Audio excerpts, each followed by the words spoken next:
Solidarity Movement says it's seeking an urgent meeting with President Cyril Ramaphosa to discuss the deteriorating relations between South Africa and the USA. The group says it also intends to meet with the White House representatives to clear the issue over the Land Expropriation Act. The movement says it believes that the solutions to this impasse can be resolved. We did not accuse the government of large-scale race-based land grabs or distribute false information in this regard.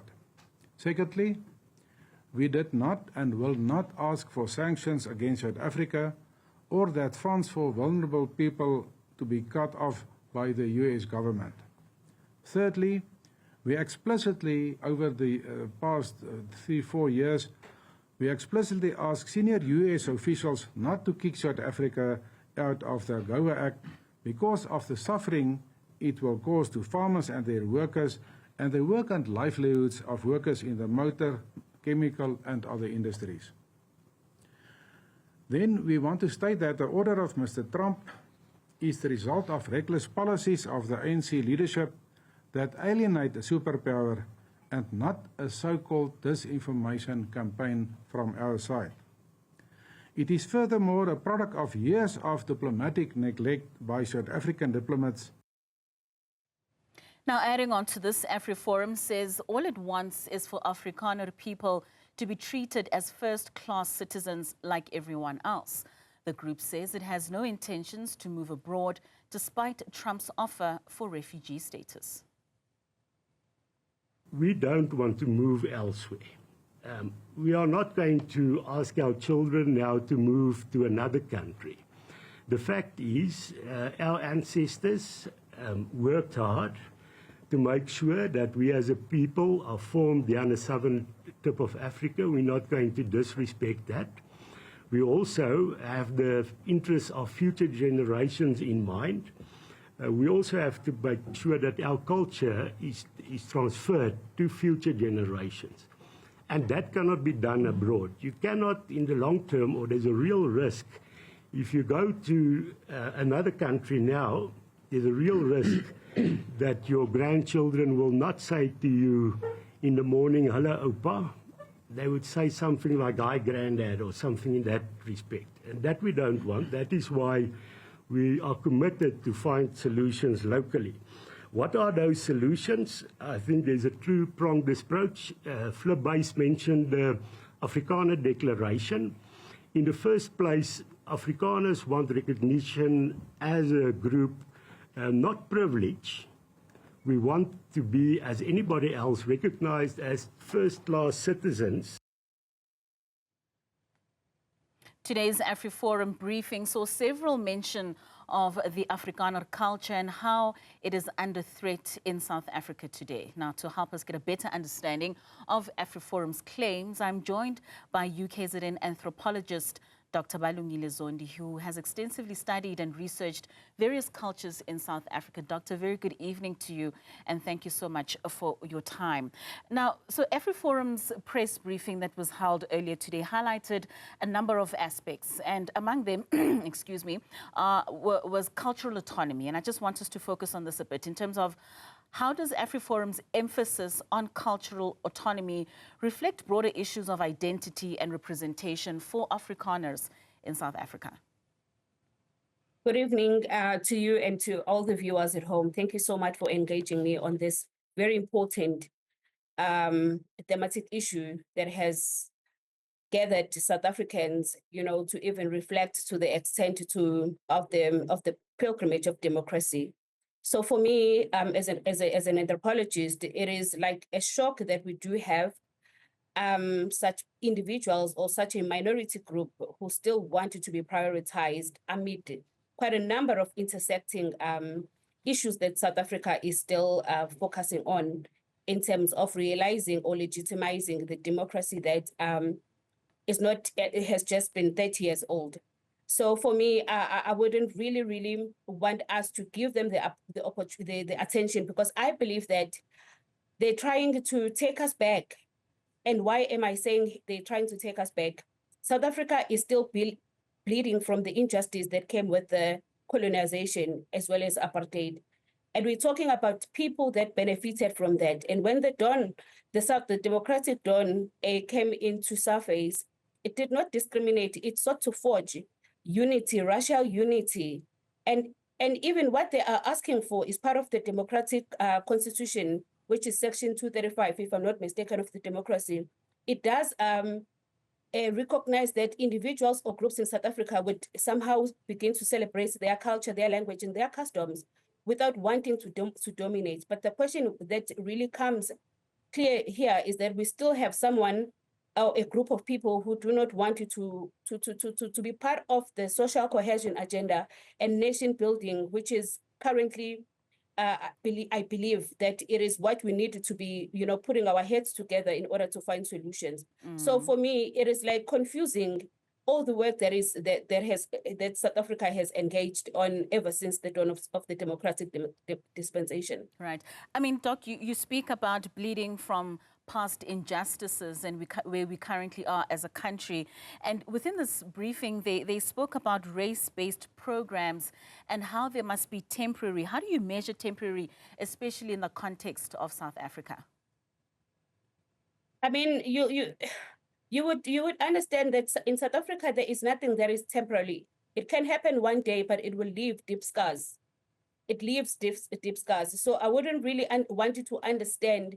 Perhaps we could gather more insight from them, because obviously they seem to be in a separate world in South Africa, and it's like they're not part of what we are trying to achieve as a nation. And for me, I think they are just seeking wrong attention at the time where South Africa is announcing policies that have been in the pipeline for the longest of time. So now that they've been contextualized and they're not even emerging from a space of discriminating others, but the question would be, what are they really wanting to achieve? And now that President Trump had indicated that they must come over to America, they're now saying they don't want to leave because their culture, they belong here. So the problem is not South Africa and its policies, but the problem is with a group of individuals. Perhaps they really need, I'm not sure whether they're attention seekers, but in my view, I would believe that they are attention seekers. They seem to be having their own issues that they want to make them the South African issue. So going back to cultural autonomy, I mean, the Bella Act is just one of those at the heart of AfriForum's contentions. Is it feasible to want cultural autonomy where public funds are concerned? I mean, where good public schools funded by the government should be reserved only for a select few in order to attain that cultural autonomy? The network theory allows us to understand that, there will be different contexts in which one can actually relate, But at a national level, what the national government of South Africa, especially the current formation that we have, it is forging unity. So at this point in time, we cannot allow people to want to appear to be dominated over or to have a racial supremacy over others. So I believe that they are just bringing up a discussion that is not clearly contextualized, and that really does not have a sustained baseline. What is their alternative in the absence of as they are challenging that which is happening currently? Obviously, like we have seen, they appear to be confused, because yesterday they were crying about this, and now this has been offered. Today they are telling us that they are not accepting the offer. So I think as South Africans, we should really come together and be very worried about such minority people or individuals who are not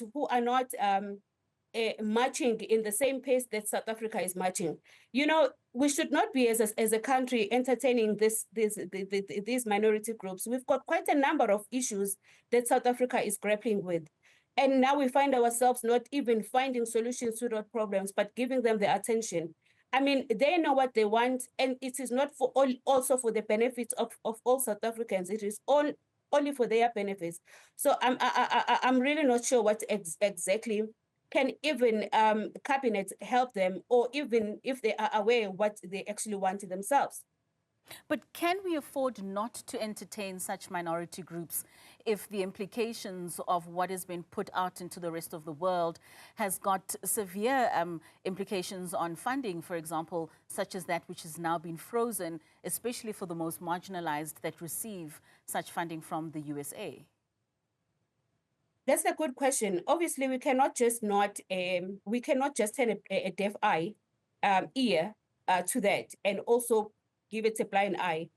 It then warrants our president also to be extra careful when responding to this, because if you really follow what Twitter has been saying, he also treated it casually, not understanding the implications, that will have thereafter, which is now, the termination or the sanctioning of certain, international funds which are benefiting.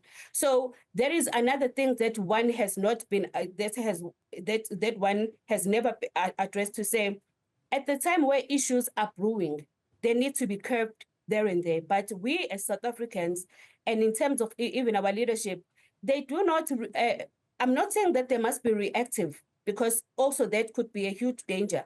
But as they make their public statement or their national response, they should make sure that the grounds are solid, that they're stemming from informed theoretical lenses, which are shaping the extent to which they respond to this.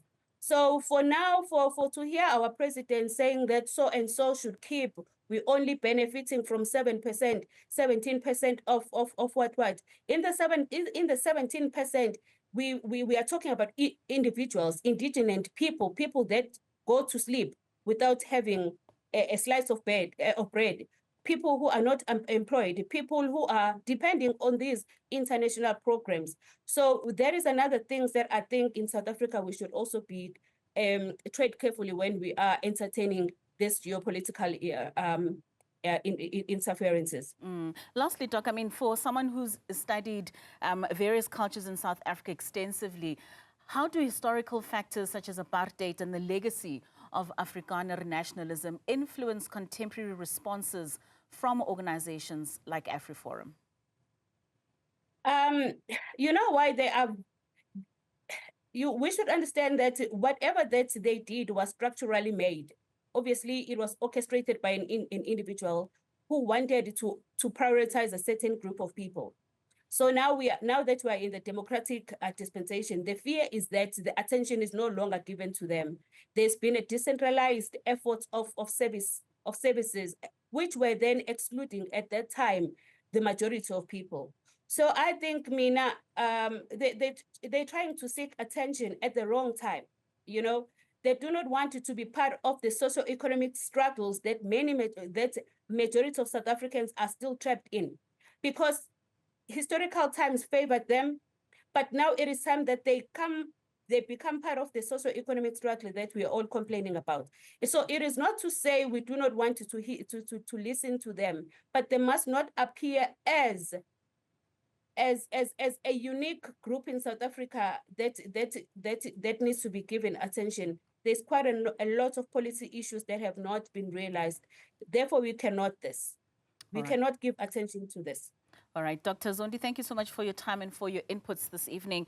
That's UKZN anthropologist Dr. Balungile Zondi speaking to us there about her take on the cultural autonomy that has been put forward by the AfriForum in their media briefing that happened a little earlier on this afternoon.